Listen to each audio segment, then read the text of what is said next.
These words I commend this bill to the House. Call Andrew Little. Thank you, Mr Speaker. I rise to add yet again Labor's voice in relation to the Accountancy Infrastructure Reform Bill. And I take this opportunity just to sound a note of caution about this bill, notwithstanding Labor's support for it, at least in its first reading, and to get it to the Select Committee. I have to say, Mr Speaker, I get very nervous when I see as one of the objectives of a bill of this nature what is described as more efficient and effective accounting and audit industry. If that is one of the objectives for this bill, a more efficient accounting industry, let's just understand what that means, because it may not necessarily be good. We need an accounting industry that operates to professional standards, because that's what's needed for commercial transparency, at least for those who operate in the public eye, such as listed companies.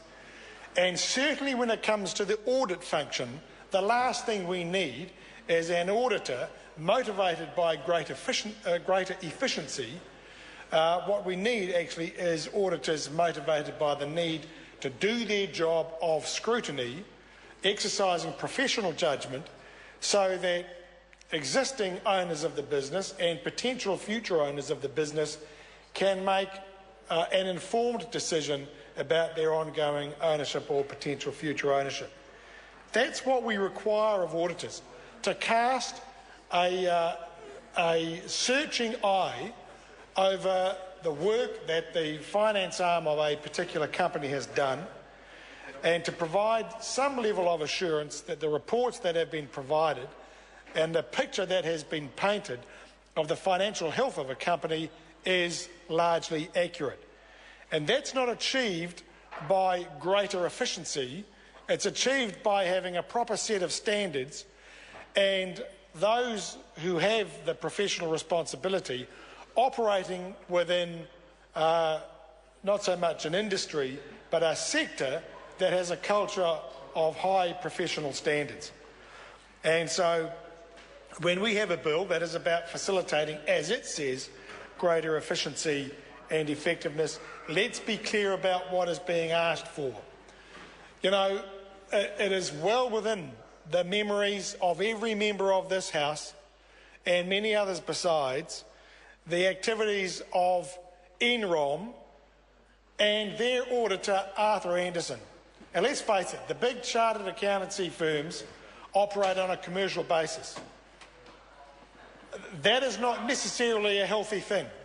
We don't need accountants and auditors who are motivated by greater profit, who are motivated by trying to get the job done as quickly as possible for the least cost and the greatest charge out to the client. That's actually not a good thing. What we need is an accounting profession that is motivated by the best professional standards and doing the very important task for those who undertake the audit function of making sure that proper scrutiny is applied.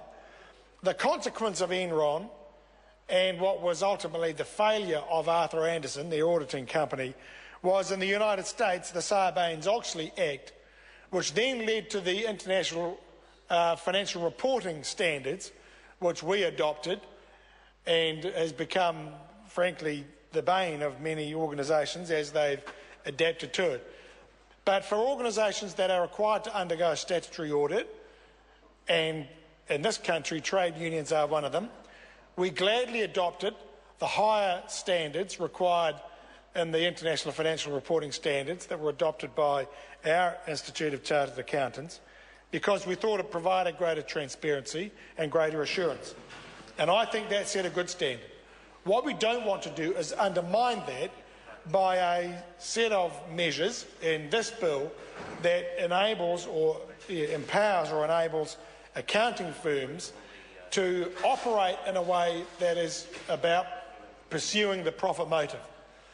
And my colleague David Parker alluded to one of the provisions in this bill, which is allowing accounting firms to operate as companies, as limited liability companies, and the question will arise, how will they be capitalised? And the question will also arise, who will own them? Will it just be the professional operators, the professional accountants and auditors in the firm, or will other private operators be able to have a stake in that firm? That does not, engender a great deal of confidence in me that we could have accounting firms with a multiplicity of ownership spread throughout those who have no stake in the professional standards of the organisation, but a great stake in the profit-generating capacity of it.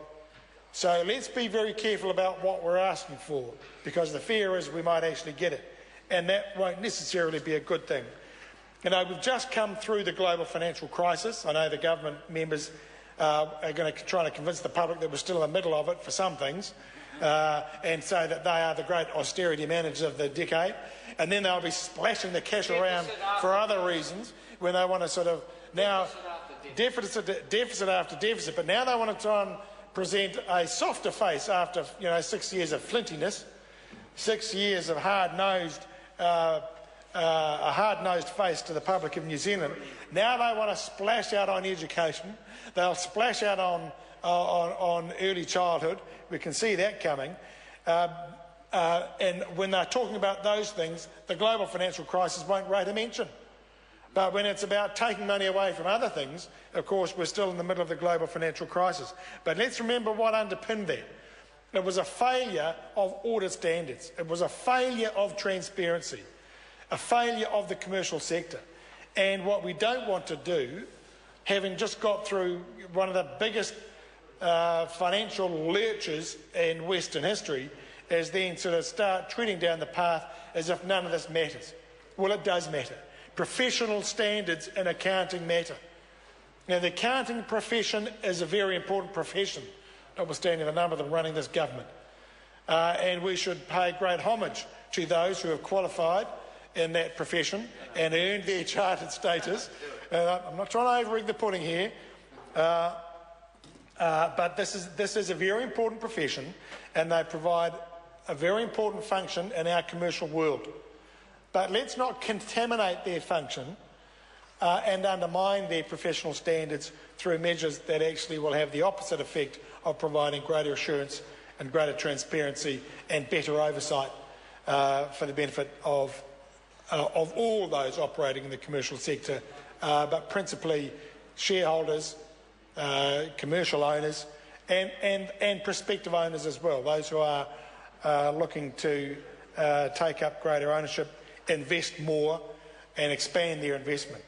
What the accounting profession does, both as accountants and as auditors, is fundamental to our commercial integrity as a nation, and we don't want to undermine that. And I just want to add this point, finally, Mr Speaker, before we get off this, in relation to the prospects of a trans-Tasman merger of the various chartered accountancy societies. We've seen another example of this recently in the commercial sector, and that is with patent attorneys. So we passed a law recently that provided some sort of harmonisation of measures for patent attorneys on both sides of the Tasman.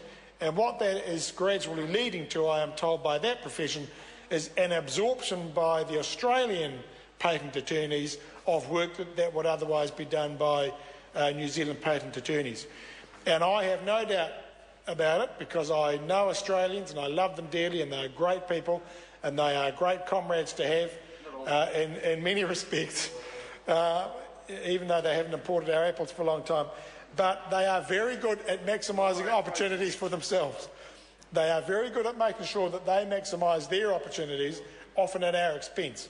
And we don't want to pass a piece of legislation that simply gives them carte blanche to be the auditors of New Zealand. We need to retain our own standards and integrity here, and we need to retain our capacity and capability in this area as well in New Zealand. So let's give this bill some very close and intense scrutiny and examination at the Select Committee, but let's understand what the real commercial risks here are, and the risks to our reputation as a nation, and what those commercial risks are. But on that note, let's send it to the Select Committee and let's have a good look at it. Dr. Yang. Mr. Speaker, I'm delighted to speak on the first reading of the content